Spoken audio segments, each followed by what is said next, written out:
보면 예수를 믿는 길을 험한 길, 좁은 길이라고 말합니다. 좁은 길이라는 말은 그만큼 신앙의 여정이 쉽지 않다는 것입니다. 우리가 믿음의 경주를 끝까지 완주를 하기 위해서 가장 필요한 것이 있습니다. 바로 성령의 능력입니다. 성령의 은혜, 성령의 충만함입니다. 이것이 결핍되면요, 심각한 위기가 찾아오게 되어집니다. 신앙생활이 절대 평탄할 수가 없습니다. 매우 힘들게 되어집니다. 윤활유가 없이 돌아가는 기계는 제대로 작동하지를 않죠. 요란한 굉음을 내다가 나중에는 결국 망가집니다. 우리 신앙생활도 마찬가지입니다. 성령의 기름 부으심이 없으면 삶의 모든 부분이 삐걱거리기 시작을 해요. 어떤 분을 보면 하루를 말씀과 기도로 시작을 합니다. 또 어떤 분을 보게 되어지면 예배로 하루를 엽니다. 하루하루 은혜 속에 살아갑니다. 그러다 보니까 늘 마음이 한결같이 안정감이 있어요. 세상에 수많은 유혹이 찾아와도 쉽게 흔들리지 않습니다. 넘어지지 않습니다. 승리합니다. 근데 어떤 분은 기도 생활을 몰래 해요. 한 주간을 보내면서 성경 한 절 읽지를 않습니다. 성경 펴는 것 자체를 싫어합니다. 봐도 머리에 들어오지를 않습니다. 주일날 교회 한번 나오는 것도 겨우겨우 나와요. 이런 상태로 세상에 나가면요, 한순간에 무너집니다. 온갖 유혹들이 몰려올 때 제대로 저항하지도 못하고 무너지게 됩니다. 이유가 무엇입니까? 성령의 은혜가 결핍되었기 때문이에요. 성령의 은혜가 결핍되면 제대로 된 신앙생활을 할 수가 없습니다. 험한 길, 좁은 길을 끝까지 여러분 걸어가시려면 하나님이 부어주시는 은혜를 날마다 지속적으로 공급을 받아야 합니다. 하나님이 주시는 능력 없으면 이 어둡고 타락한 세상에서 승리할 수가 없습니다. 거룩한 하나님의 자녀들께 살 수가 없습니다. 가끔 성도들 가운데 많이 지쳐 보이는 분들이 계시죠. 그만큼 인생에 무거운 짐을 지고 있다는 증거입니다. 잠을 이룰 수 없을 정도로 세상살이가 힘든 것입니다. 무엇보다 하나님의 자녀로 세상과 구별된 삶을 사는 것은 우리의 힘만으로는 어려운 거예요. 그래서 우리에게 가장 필요한 것은 성령의 은혜입니다. 그렇다면 우리가 어떻게 성령의 은혜를 덧입으며 살아갈 수가 있는가? 오늘 본문에서 두 가지를 말씀하고 있습니다. 먼저는 성령의 은혜를 받을 환경을 만들라는 것입니다. 오늘 본문을 보면 세 나라의 연합군이 이 모압이라는 한 나라를 치기 위하여 먼 원정을 떠났습니다. 그런데 7일 동안 사이 근처의 광야를 헤매다가 물이 없어서 죽을 위기에 처하게 된 거예요. 결국에 그들은 하나님의 선지자인 엘리사를 찾아가게 됩니다. 하나님의 기적을 바라는 마음으로 찾아온 것이죠.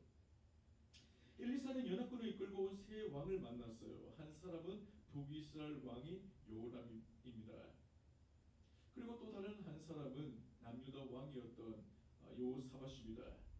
나머지 한 사람은 이름을 알 수 없는 에돔 왕이었어요. 엘리사가 이 세 왕을 보고는 마음에 큰 갈등이 일어났습니다. 세 사람 다 그가 평소에 좋지 않게 여겼던 인물이었기 때문입니다. 북이스라엘의 왕, 여러분 아람 왕의 아버지는 아합이었어요. 이 아합은 북이스라엘 왕 중에도 가장 악독한 왕이었습니다. 그는 선지자들과 하나님의 사람들을 무수히 죽였습니다. 하나님 앞에 정직하고 의롭게 살려고 하는 자를 핍박을 하고 많은 피를 흘렸어요. 요람의 어머니 이세벨도 아합 못지않은 인물입니다. 그녀는 성경에 등장하는 여인들 중에 가장 악한 여인에 손꼽힙니다.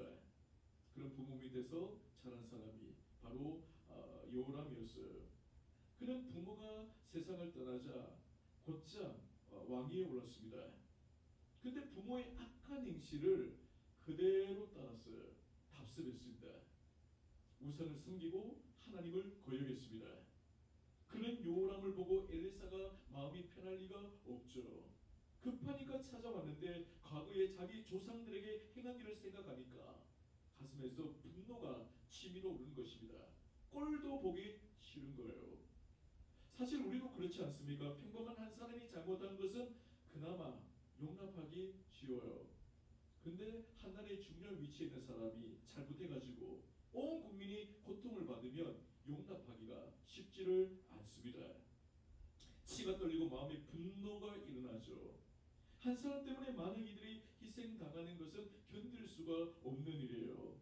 엘리사가 바로 그런 심정이었습니다. 그는 선지자이기 이전에 연약한 인간으로서 그런 격한 마음을 갖게 되어진 거예요. 이어서 남유다 왕 요사밧은 그나마 요람보다도 조금은 나은 사람이었습니다. 하지만 그 역시도 문제가 있었어요. 현실적인 이익을 쫓아 북이스라엘 왕과 화친을 맺고 함께 동행했습니다. 한마디로 신앙의 중심이 흔들렸다는 거예요. 하나님을 믿기는 믿는데 믿음의 중심이 바로 세워져 있지를 않았던 것입니다. 그래서 상황과 현실에 따라서 쉽게 타협을 했어요. 그러니 엘리사가 그를 보며 답답함을 느낄 수밖에 없었던 것입니다. 게다가 에돔 왕은 하나님을 전혀 모르는 사람입니다. 엘리사가 이 세 왕을 대하니까 이 마음이 괴로운 거예요. 마음에서부터 분노가 치밀어 오릅니다. 당장이라도 자리를 박차고 일어서고 싶은 마음이 있었을 것입니다. 근데 지금 그런 형편이 되지 못하죠. 수십만의 군대가 물이 없어가지고 목이 말라 죽어가고 있는 상황이에요. 어떻게든 도와주어야 될 그런 형편이었습니다. 근데 마음이 동하지를 않는 거예요. 생각이 복잡해졌습니다. 이들을 내가 과연 도와줘야 되느냐. 바로 그때 엘리사가 한 가지 방법을 선택합니다. 요동치는 마음을 가라앉히고 하나님께 집중할 수 있는 그런 길을 찾았습니다. 그것이 뭐냐? 15절에 나오죠. 이제 내게로 검은 고 탈 자를 불러오소서 하니라. 검은 고 타는 자가 검은 고를 탈 때 여호와의 손이 엘리사 위에 있더니 엘리사가 검은 고를 타는 자를 불러 연주를 하게 했어요. 아마 하나님을 찬양하는 연주였을 것입니다. 그는 찬양을 듣는 중에 여호와의 손이 자신 위에 임하는 것을 경험하게 되었어요. 다른 말로 말하면 성령의 감동이 그의 마음속에 임하게 되었다는 겁니다. 엘리사가 검은고 연주자를 부른 것은 즉흥적인 행동이 아니었을 겁니다. 이전에도 마음이 답답하고 기도가 잘 되지 않을 때 하나님께 집중하기 위하여서 찬양이라는 이 수단을 동원을 했을 거예요. 아무튼 그가 찬양을 듣는 중에 성령의 감동을 받았습니다. 그리고 죽어가는 군인들을 향한 하나님의 긍휼의 마음을 품게 되었을 거예요. 우리는 여기서 중요한 한 가지 진리를 발견하게 되어집니다. 성령의 은혜와 감동은 하나님이 주시는 선물이라는 것입니다. 그리고 이 은혜와 성령의 감동을 받기 위해서 우리가 하나님께 마음을 향하고 준비하는 일을 해야 된다는 것입니다. 엘리사는 그 마음의 준비를 위하여 음악을 활용을 했어요. 사실 여러분 찬양에는 놀라운 힘이 있습니다. 영국의 유명한 설교자인 레슬리 웨더헤드가 이렇게 말했습니다. 사람이 만든 아름다운 가운데 최고의 것은 음악이다. 어떤 음악은 다른 어떤 것보다도 우리를 하나님께 가까이 나아가게 하기 때문이다. 또 루터가 이런 말을 했습니다. 음악은 영혼의 동요를 가라앉힐 수 있는 유일한 기술이다. 하나님이 우리에게 주신 가장 위대하고 가장 유쾌한 선물 중 하나다. 여러분 마음의 평강이 일어나고 이 마음의 안정감을 잃게 되어지면 성령의 음성을 듣기가 어려워집니다. 기도가 막힙니다. 사람을 향한 분노가 일어납니다. 시기와 질투심이 일어나요. 그런 상태에서는 성령의 감동을 받기라는 것이 굉장히 어렵습니다. 여러분 그런 때일수록 우리는 찬양을 들어야 됩니다. 찬양은 사람에게 빼앗겼던 시선을 하나님께로 돌려놓습니다. 요동하던 마음을 잠잠하게 만들고 하나님의 평안을 누리게 만들어줍니다. 요즘은 시대가 좋아져가지고 뭐 스마트폰 하나만 있으면 얼마든지 내가 원하는 찬양을 들을 수가 있습니다. 저도 이제 먼 장거리 운전을 하게 되어질 때 주로 이제 찬양을 많이 듣습니다. 처음에는 쫙 듣기만 하다가 나중에 보면 막 흥얼흥얼 이렇게 따라 부르는 저를 발견하게 되었어요. 그리고 찬양을 부르다가 갑자기 어느 순간인가 성령의 감동이 물밀듯 밀려올 때가 있습니다. 그때 그 찬양으로 인하여서 제 마음에 큰 감동이 이제 임하게 되어지고 저도 모르게 눈에서 눈물이 흐르는 그런 경험을 할 때가 있어요. 어떤 분은 설거지를 막 하면서 찬양을 부릅니다. 어떤 분들은 이제 어디 볼 일이 있어서 대중교통을 이용할 때 이어폰 다 꽂아놓고 그렇게 찬양을 듣기도 합니다. 참 좋은 방법이에요. 지혜로운 것입니다. 우리가 찬양을 잘 활용하면요 성령의 은혜를 경험할 수 있습니다. 마음이 성령으로 새로워지는 그런 기쁨을 누릴 수가 있는 것입니다. 그래서 예배 시간에도 찬양이 너무나도 중요해요. 여러분 찬양은요 은혜의 문을 여는 시간이에요. 그 찬양의 시간을 통해 우리는 마음을 하나님께 집중하게 되어집니다. 그리고 찬양을 부르다 보면요 은혜의 생명수가 메말랐던 내 영혼을 촉촉하게 적셔 나가기 시작합니다. 찬양에는 참 놀라운 능력이 있죠. 성령께서 이 찬양을 통하여서 우리의 마음을 어루만져 주시고 역사를 하십니다. 성도 여러분, 성령의 사람이 되시기를 원하십니까? 찬양을 자주 들으시고 찬양을 자주 부르시기를 축복합니다. 또 우리가 성령의 은혜를 받으려면요 예배의 자리로 나아가셔야 돼요. 이 코로나 시국을 지나면서 이 젊은 층을 중심으로 좀 문제가 된 것이 뭐냐면 이 영상 예배를 너무 당연하게 여긴다는 거예요. 여러분 집에서 이번 영상 예배를 드리면 제대로 예배를 드릴 수가 없어요. 우리가 다 경험해 보았듯이 이 주변 환경 때문에 하나님께 집중을 할 수가 없습니다. 그래서 우리는 어떻게든 이 성도들이 함께 모이는 이 예배당에 나와서 그 경건의 분위기 속에서 예배를 드려야 돼요. 그때 우리는 하나님께 집중을 할 수가 있고 하나님의 깊은 성령의 은혜를 경험할 수가 있는 것입니다. 또 어떤 때는 조용한 골방을 찾아서 하나님께 집중하는 시간도 필요합니다. 예수님은 세 명의 제자와 함께 변화산에 오르셨어요. 베드로도 홀로 지붕에 올라가서 기도를 했어요. 그리고 바울과 시라는 강가에 나가서 기도를 했습니다. 성령의 은혜를 받기 위해서는 하나님께 집중할 수 있는 이 환경을 만드는 것이 대단히 중요합니다. 또 어떤 때는요 신앙서적을 읽는 것도 좋은 방법입니다. 아브라함 카이퍼는 신앙서적을 읽다가 성령의 큰 감동을 받았습니다. 또 웨슬리 역시도 믿음의 선배들이 남긴 경건의 글을 읽다가 하나님의 큰 은혜를 받게 되었어요.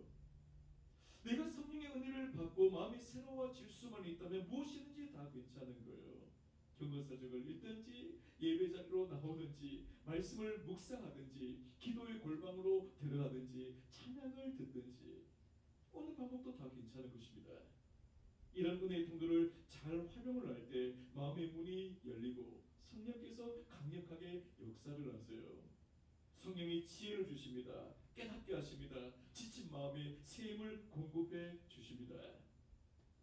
우리는 성령의 능력 없이는 살 수가 없습니다. 여러분 세상을 이길 수가 없어요. 그러므로 날마다 성령의 은혜를 받으셔야 됩니다.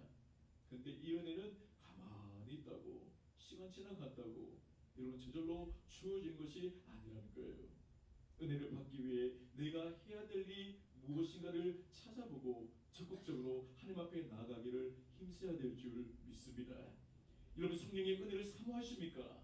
내가 이렇게 살아서는 안 되겠다는 절박한 영적인 갈급함이 여러분에게 있습니까?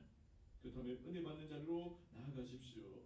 성령의 은혜를 받을 수 있는 환경을 여러분만의 그 환경을 만드십시오. 스마트폰이나 이런 세상 즐거움에 빠져 살아간다면 성령의 은혜를 깊이 경험하기는 어렵습니다. 조용히 하나님 앞에 머무는 시간을 가지셔야 돼요. 여러분 되도록 찬양을 많이 들으시고 그리고 말씀뿐만이 아니라 신앙 서적도 읽으시면서 묵상을 하십시오. 그때 하나님의 성령의 역사가 여러분의 삶을 주장하실 줄 믿습니다. 다음으로 우리가 성령의 은혜를 받으려면 은혜 받을 그릇을 준비를 하셔야 됩니다. 엘리사가 성령의 감동을 받은 이후에 연합군의 세왕과 군사들을 향하여서 말씀을 전하죠. 자 16절과 17절 그가 이르되 여호와의 말씀이 골짜기에 개천을 많이 파라 하셨나이다. 여호와께서 이르기를 너희가 바람도 보지 못하고 비도 보지 못하되 이 골짜기에 물이 가득하여 너희와 너희 가축과 짐승이 마시리라 하셨나이다. 여기 보면 골짜기에 개천을 많이 파라고 했어. 웅덩이를 많이 팔아. 이해할 수 없는 명령이죠. 지금 수십 마리 군사들이 지금 물이 없어서 죽어가고 있습니다. 기진맥진해서 땅을 팔 수가 없어요. 개천 팔 힘이 없습니다. 또 하늘에는 구름 한 점이 없습니다. 비가 내릴 조짐이 기미가 전혀 보이지 않는 상황이에요. 또 이 광야 이 사막의 땅을 파봤자 물이 어떻게 나오겠습니까? 근데도 엘리사는 하나님의 말씀을 믿고 담대하게 선포를 하죠. 너희와 너희 가족들을 위하여 하나님이 풍성한 물을 주실 터이니 너희는 겨울을 팔아 기천을 팔아. 그것도 한두 개가 아니라 어떻게 해요? 많이 파라고 합니다. 많이 팔아. 여기서 우리는 중요한 영적 원리를 발견하게 됩니다. 하나님은 우리가 감당해야 될 몫을 끝까지 우리 스스로가 감당하도록 하신다는 거예요. 그렇다면 개천을 많이 판다는 게 뭡니까? 그것은 우리의 노력입니다. 하나님의 은혜를 간절히 사모하는 마음이에요. 은혜를 받기 위해 수고의 대가를 지불하는 것입니다. 아무리 목이 말라도 괭이질하지 않으면 개천을 팔 수가 없어요. 마찬가지로 아무리 은혜를 사모해도 여러분 그 마음만으로 되지 않는다는 거예요. 말씀을 보지 않고 기도도 하지 않고 예배자로 나오지 않는다면 성령의 은혜를 받을 수가 없어요. 성령은 간절히 사모하며 준비하는 자에게 임하는 것입니다.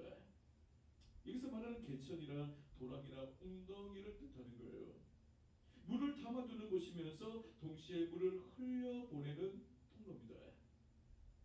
애굽의 나일강은요 해마다 한두 차례 큰 비가 내려가지고 범람을 해요.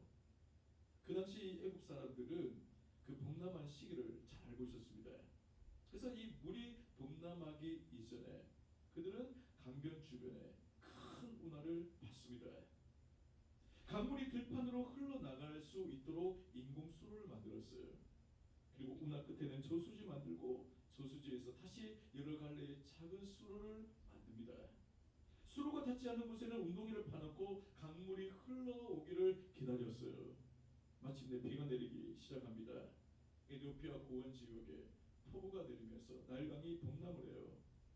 뚝이 차고 넘칩니다. 그 강물이 운하를 통하여 사방으로 퍼져나갑니다. 퍼져나간 물이 저수지에 모여요. 저수지에 모인 물이 조그만 수로를 통해서 농가밭으로 흘러갑니다.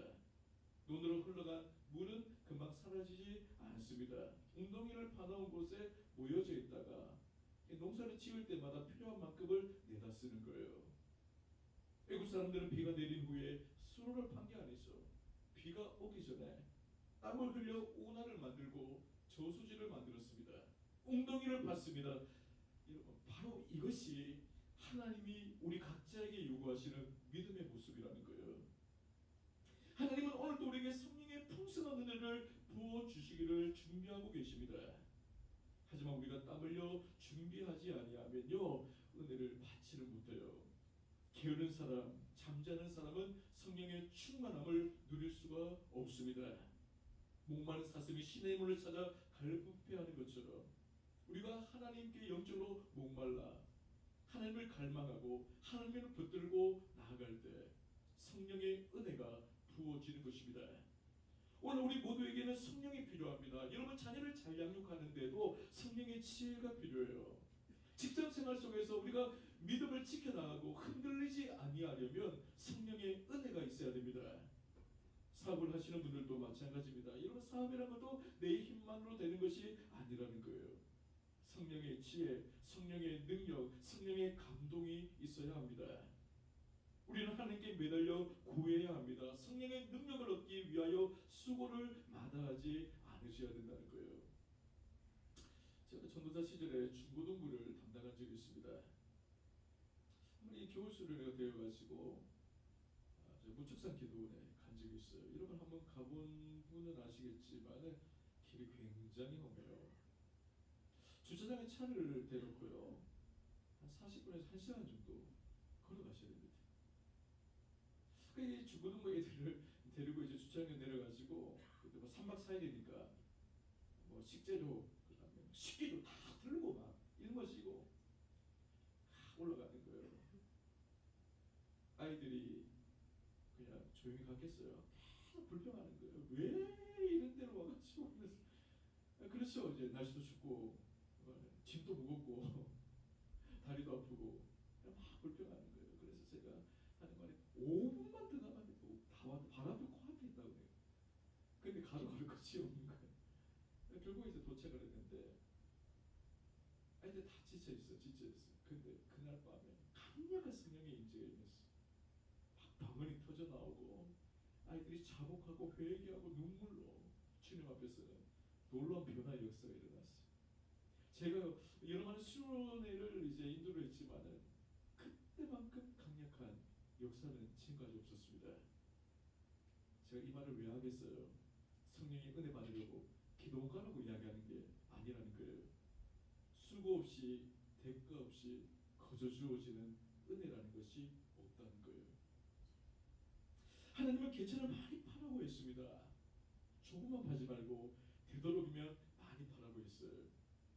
왜 그렇습니까? 하나님은 언제나 우리에게 차고 넘치도록 풍성하게 부어주시는 분이기 때문이에요. 그래서 요한복음 3장 34절에 하나님이 보내신 이는 하나님의 말씀을 하나니 이는 하나님의 성령을 한량없이 주십니다. 성령을 어떻게 주신다고요? 한량없이 주신다고 했어요. 고만고만하게 주는 게 아니고 한량없이 제한이 없이 풍성하게 우리에게 주신다고 했습니다. 또 시편 81편 10절에도 보면 나는 너를 애굽 땅에서 인도하여 낸 여호와 내 하나님이니 내 입을 크게 열라 내가 치오리라. 하나님이 입을 조금만 열라고 하지 않으셨어요? 입을 크게 열라 넓게 열라고 했습니다. 그러면 내가 치오리라. 내가 연만큼 채워주신다고 했어요. 결국 우리가 얼마나 큰 것을 준비하느냐가 은혜의 양을 결정한다. 여러분 가나의 혼인잔치에 돌 항아리가 6개가 있었어요. 거기에 이제 물을 담으라고 했고 주님께서 이제 물을 포도주로 변화시키잖아요. 근데 얼마큼만 변화됐어요? 6항아리만큼. 하나 더 주시지 않았어요. 딱 6항아리 준비된 만큼만 주셨어요. 열왕기하 말씀을 보면 한 선지자의 아내가 과부가 되어서 빚을 지자 선지자가 이제 동네에 가서 있는 걸 다 빌려오라 그러잖아요. 그러니까 빌려왔더니 그 빈 그릇에 기름이 채워져요. 얼마만큼요? 빌려온 만큼만 채워졌어요. 오늘 우리가 받을 하나님의 은혜도 마찬가지입니다. 우리가 파놓은 영혼의 우리 마음의 웅덩이만큼만 하나님이 은혜를 채워주셔요. 우리 가야 제일교회도 웅덩이를 판 만큼 은혜를 채워주십니다. 하나님은 가난한 분이 아니시죠. 부유한 분이십니다. 풍성한 분이십니다. 얼마든지 넘치도록 채워줄 수 있는 분이세요. 그러므로 우리는 그릇을 최대한 크게 준비를 하셔야 됩니다. 여러분 하나님 앞에 헌신하는 것도 대충 하면 안 돼요. 그냥 이 정도만 하면 되지 뭐 더 이상 해. 그러면 안 된단 말이에요. 아낌없이 내게 있는 것을 할 수만 있는 대로 최선을 다해서 여러분 헌신하시기를 바랍니다. 개천을 많이 파시기를 축복합니다. 개천을 파지 않은 상태에서 비가 내리면요 다 그냥 흘러가 버리는 거예요. 아무리 하나님이 은혜를 부어주셔도 준비된 그릇이 없으면요 그 은혜를 담을 수가 없습니다. 하나님 앞에 제대로 헌신하지 않고 여러분 아끼기만 하는 사람은 결국 은혜 못 누려요. 급할 때만 하나님 찾아보세요. 여러분 응답의 기쁨을 충만히 누리지를 못합니다. 우리는 믿음으로 개천을 많이 마셔야 돼요. 주님 앞에 드리고 헌신하고 나의 모든 삶을 하나님 앞에 드리기를 힘써야 합니다. 본문을 보십시오. 여러분 하룻밤이 지나자 에돔 골짜기에 놀라운 일이 일어났어요. 비가 났어요. 근데 골짜기에요 물이 흐르기 시작합니다. 웅덩이마다 물이 가득 차고 넘쳐나서 막 계속 올라가요. 군인들이 환호성을 지르면서 그 물을 마시면서 흥분해가지고 기쁨으로 하나님을 찬양하고 하나님을 경험하게 되어져요. 하나님이 얼마나 풍성한 분입니까? 우리가 먼저 마음의 웅덩이를 파놓고 잠잠히 기다리면요 성령께서 그 웅덩이에 은혜의 생명수를 채워주셔요. 메말랐던 영혼의 성령의 생명수가 샘물처럼 솟아오릅니다. 그때 우리는 새 힘을 얻게 됩니다. 말씀에 눈을 뜨게 되어져요. 찬양이 입에서 터져 나옵니다. 마음에 쌓였던 근심이 사라지고 말로 다 할 수 없는 은혜로 사로잡히게 되어져요. 말씀을 정리합니다. 우리 예수를 믿고 신앙의 선상에 올라선 사람들이에요. 믿음의 경주를 하고 있어요. 여러분 믿음의 경주를 완주하기 위해서 가장 중요한 것은 내 힘이 아니에요. 나의 어떤 신앙 경력이 아니에요. 나의 어떤 그런 어떤 재능과 은사가 아니에요. 중요한 것은 뭐냐면 성령의 능력이라는 거예요. 이거 없으면요 제대로 믿음생활 못합니다. 중간에 넘어져요. 시험에 들어요. 낙담을 해요. 신앙이 자라질 않아요. 주님이 원하시는 모습으로 우리가 나아갈 수가 없어요. 어떻게 우리는 성령의 은혜로 충만해야 되는 줄 믿으시길 바랍니다. 그 능력으로만 우리가 끝까지 하나님이 기뻐하시는 그 믿음의 경주를 완주할 수가 있어요. 그럼 어떻게 해야 되겠어요? 성령의 은혜를 받기 위해서 환경을 만드셔야 합니다. 그러기 위해서 여러분 찬양을 자주 들으시고 부르십시오. 그리고 기도의 골방으로 나아가십시오. 예배의 자리를 사모하시고 될 수만 있으면 여러분 신앙서적을 사다가 그것을 묵상을 하세요. 여러분 우리가 하나님께 가까이 나아갈 수 있는 은혜의 방편들을 활용을 잘 하셔야 돼요. 어떤 것도 괜찮습니다. 어떤 것도 괜찮아요. 제가 말씀드린 것 중에 어떤 것도 다 괜찮아요. 그래서 여러분 은혜를 받으려는 환경을 여러분 만들어 나갈 수 있기를 축복합니다. 그리고 은혜를 받을 그릇을 준비를 하셔야 돼요. 우리 믿음으로 개천을 파야 됩니다. 한두 개 파는 게 아니고 많이 봤어요. 많이 봤어요. 할 수만 있으면 주를 위해서 좀 더 심고 헌신하고 나의 삶을 주님 앞에 올려드릴 때에 하나님께서 준비된 그릇만큼 성령의 은혜를 채워주실 줄 믿습니다. 바라기를 우리 모든 성도들의 마음속에 이 성령의 강물이 힘차게 흘러갈 수 있기를 축복합니다. 우리 가야 제일교회 이 골짜기에도 하나님이 부어주시는 그 은혜의 강물이 날마다 흘러갈 수 있기를 바랍니다. 저는 우리 각자가 그리고 이 교회를 통하여서 이 나라와 민족과 열방 가운데 하나님의 은혜의 생명수가 날마다 흘러가는 역사가 일어날 수 있기를 주의 이름으로 간절히 축원합니다.